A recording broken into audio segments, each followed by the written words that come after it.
I'm honored that in my capacity as the director of Nani Palkhivala Arbitration Center, I have been invited to deliver the welcome address. A word about the Palkhivala Arbitration Center. Nani Palkhivala Arbitration Center is a non-profit company founded by the Palkhivala Foundation in memory of India's legendary lawyer, constitutional law expert, orator, statesman, and author Nani Palkhivala. It was founded in the year 2005 and aims to provide world-class arbitration facilities in the area of institutional arbitration. The purpose of establishing the center was to provide quick, efficient, and cost-effective arbitration services and to disseminate information relating to these. The center is also working closely with judicial authorities and with the government to not answer the needs of quick and effective dispute resolution. The Ease of Doing Business Index measure regulations directly affecting business. The nation's ranking on the index is based on the average of 10 sub-indices which are set out below. One is starting a business. The second is dealing with construction. The obligation of the legal profession is to serve as healers of human conflicts. To fulfill this traditional obligation of our profession means that we should provide the mechanisms that can produce an acceptable result. Like what we are facing in India was facing the problem of tremendous backlogs. However, in 1984, this is commonly called in US as the Civil Rule 16, which now makes it mandatory for all litigants to pass through a system of alternate dispute resolutions before they are taken up by courts for adjudications. These measures resulted in a huge number of cases being shipped to the association. Through its nearly 35 centers, handles almost 3 million cases a year. This is the model that India hopes to replicate with appropriate modifications to suit our conditions. There is an urgent requirement to collectively work for the success of this effort and hope that the system of alternate dispute resolution becomes so successful that the traditional court system becomes the alternate dispute resolution system. That's our aim, and that's what we should work towards. In India, on account of certain welcome legislative amendments initiated by parties, and after the recent amendments to the Arbitration and Conciliation Act 1996, and importantly, with also passing of the laws which have now made commercial courts possible in India. Before the amendments to the Indian Arbitration Act, India's aspiration to become a major holistic arbitration was constrained by a largely ineffective act and arbitration regime. When we talk about Singapore being a much preferred destination for arbitrations, one aspect that is highlighted, and possibly inordinate emphasis is laid on that, is the technological facilities that are provided by centers there, the fact that courts do not interfere with arbitration awards, the effectiveness of the arbitration procedures, a panel of very competent. One aspect which is lost sight of is the fact that the Singapore government and the lawmaking body there is very, very conscious of the changes that need to be tracked as far as arbitration law is concerned. And between 2000 and 2016, the Singapore government brought in 6 amendments to the Arbitration and Conciliation Act so that you don't allow these things to exist in a state of confusion. Unfortunately, many of the Indian judgments, High Court judgments, have thrown a spanner in the works as far as arbitration law is concerned. And it is our fond hope that of the economics and said, please call off the examination which is scheduled for tomorrow because the question paper has leaked and all the students know the questions. The dean smiled and answered and said, don't worry about it. In economics, every year we change the answers. While it may be so for economics, that's not how it should be in law. In law, you must understand that confusion, just take the confusion with regard to Bhatia International and application of Section 9 and interim measures to these confusions to fester and must find quick solutions. And this is what we attempted to do, and the Law Commission set up this committee to go into the amendments to the Arbitration Conciliation Act. Arbitration and how effective they are. I will just refer to certain observations that existed before these amendments came into effect. The effectiveness of the amendments itself is to be tested because many of the questions are still to sit back, hoping that there will be some smooth resolution of these problems. that this is what the known by the International Arbitration Association. Indeed, arbitration clauses are not only advisable, they are perhaps necessary. This is because the ordinary civil courts which would entertain a suit or breach of contract are so badly clogged with backlogs that it can become pointless to pursue these remedies. Added to that are ad valorem fees payable upfront in civil suits. In most cases, the principal disadvantages of arbitration. So one part of the IBA note prescribes arbitration as a remedy for disputes that may arise in India, but it also cautions the lack of a pool of trade. The list of disadvantages. The tendency to conduct arbitrations like court proceedings in terms of rules and procedures. Recently, I had occasion to judge that many of 34 applications to set aside an arbitration award arises from the simple fact that a high court judge or a district judge before whom these matters come up tried to read those awards like a judgment. This is not written by judges. In many cases, you may have lay persons writing an award. If you are going to apply judicial standards to set aside, possibly 85% of all those awards would require to be set aside. Now, this is a mindset that has to be changed. And the IBA also cautions the business community that arbitrations in India proceed like court proceeding in terms of rules and procedures. The absence of strong domestic arbitration institutions and local arbitrators and the bar not in sync with the best practices of international commercial arbitration. These are things that we are attempting to change in India. ASSOCHAM, in its report, says sums ranging in billions of dollars are leaving India every year in arbitration costs headed overseas, with Singapore the most popular site for arbitration cases filed by Indians. SIAC, 36% of all disputes pending before SAAC are from India. Scores of projects worth more than 4 trillion rupees, that is approximately $64 billion, are under litigation in different courts and tribunals, the report said. Delay in timely disposal of high-value cases is leading to a drop in GDP, which is Secretary General of ASSOCHAM. If it could be tackled, it would expand economic activity and provide new avenues for jobs. Now, the Law Commission report, the 253rd report of the Law Commission of India, which dealt with commercial courts, also said the concept of commercial court, a dedicated forum aimed at resolving complex commercial disputes, from the fact that around the world, many nations have adopted commercial courts as a means to ensure speedy delivery of justice in commercial cases.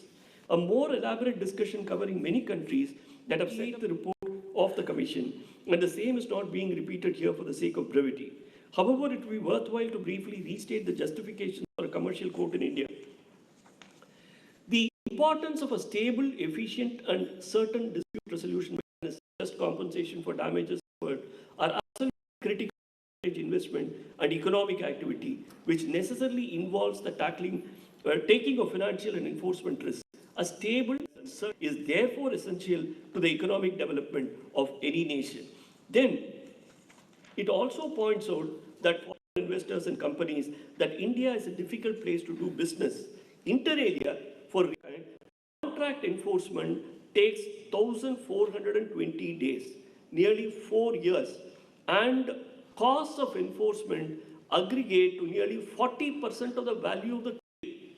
Since the World Bank first started the services of its in 2004, that was before the Law Commission, when it was charged with the business of suggesting to plug the loopholes in the Arbitration Conciliation Act 1996 and suggestions for a law that set in place a regime for commercial courts. These were the figures that were available in 2014, and the effort of the Law Commission was to bring out laws which will ensure that we have a good regime, that we have at least a law in place. Once the law is set, it does not mean that a magic wand has been waved and everything is going to become apple pie. That doesn't happen. Once the law is in place, then the institutions will have to be aligned to meet the mandates of the law. Whether that happens is the challenge before us, and what we at Nani Palkhivala Arbitration Center are working towards. The positive aspect, of course, is that a recent report by Ernst & Young revealed the following. 70% of the survey respondents highlighted that arbitration clause is an essential part of the legal contract. I'm talking about a survey done in the business community, which said that 74% of them said that they took care to incorporate an arbitration clause. Type of arbitration, the survey highlighted the mixed usage of arbitration mechanism. Out of the total of 20 respondents, 24% of the respondents have undertaken Indian ad hoc arbitration. Now, this is another big problem that we face. A majority of the arbitrations that happen in India are ad hoc arbitrations. Now, this is not the way to go for reasons which will be debated during the course of this conference. We need to go towards move towards institutional arbitrations so that the regime of arbitration improves substantially. But the sorry aspect is that even today, a large percentage of arbitration pointed out to the fact that the importance given by the government of India to the improvement of arbitration mechanism.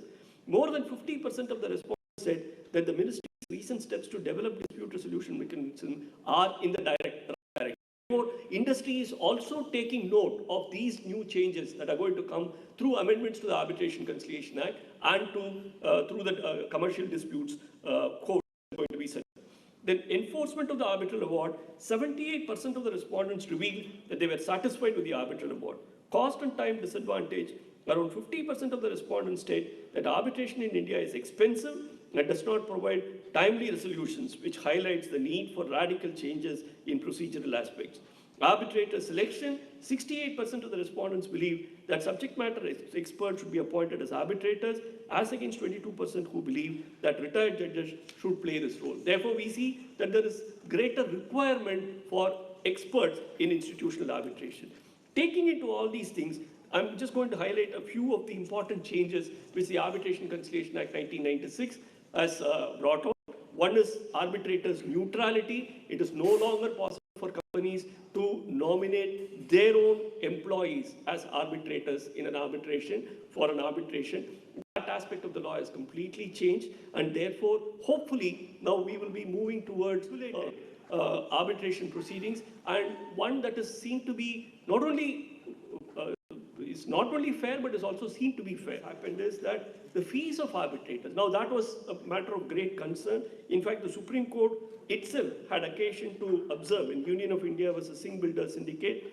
There is no doubt a prevalent opinion that cost of arbitrations becomes very high in many cases where retired judges are the arbitrators. The large number of sittings and the charging of very high fees per sitting with several add-ons without any ceiling have many a time resulted in the cost of arbitration approaching or even exceeding the amount involved in the arbitration. So this is an observation by the Supreme Court itself about fees in arbitration. So what did the Law Commission do to address this? The Law Commission has inserted Schedule 4 under Section 1114 prescribing a model fee and making a scheme for the High Court to frame rules accordingly.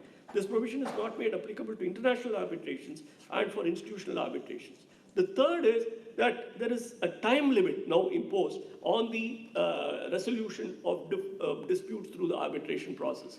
Now, that has become a little controversial. A lot of people are saying that these timelines are completely impractical, especially in terms of international arbitrations, and others who say no, there's a bit of a controversy about it, and others who say no, it is possible to dispose of arbitration agreements, dispose of arbitration disputes within the period that has been stipulated. We need to see how that evolves. My own feeling is this can be resolved with a full amendment which says that subject to the agreement between parties, this section will apply. And also having a provision which it should be possible to resolve this aspect of the matter. Third is amendments have improved the climate for international arbitration, especially with regard to amendments to Section 9, 27, 37(1)(a) and 37(3), that is, provisions relating to interference by courts, court assistance in taking evidence and appeal, even if the place of arbitration is outside India and enforceable under Part 2 of the Act.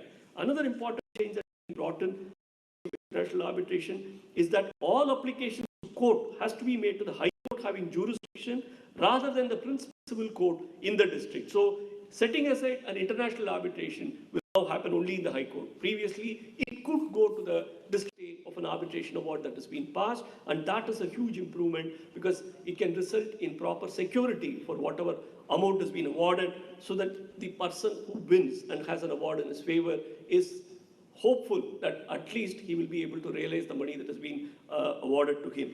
Then the problem posed by as we all know, is an unruly horse, and it has been rampantly unruly in India before in violation of public policy. If you look at the numbers, it's actually very low. It's possibly, I think the number was 3% of all the challenges to the award. Only 3% have been set aside on the basis that they have been in violation of public policy. But then it gives us a huge bad name. It says that in India, if you go and file something, it can be set aside on the basis of public policy, which really in its practical application is not true, but then it has given us a bad name. So that has been amended, watered down substantially. So these are the changes that the amendments have brought up, that the international community, the international business community will look on India as the most favored destination. Go into how actually we give flesh and blood to this concept of institutional arbitration and set up these centers with these changes and shift in terms of improving the climate for arbitration, not only in respect of international arbitration, but also in respect of arbitrations, because the court system just cannot take the type of backlogs that are prevailing. There is some statement that if no new cases are filed in India, it will take 300 years to dispose of the existing backlogs. Recent report which even if judges work 24 hours a day with no new cases being filed, it will take them at least 40 years to dispose. We are hoping to set up an environment not only to make in India, but also to resolve in India. Thank you all.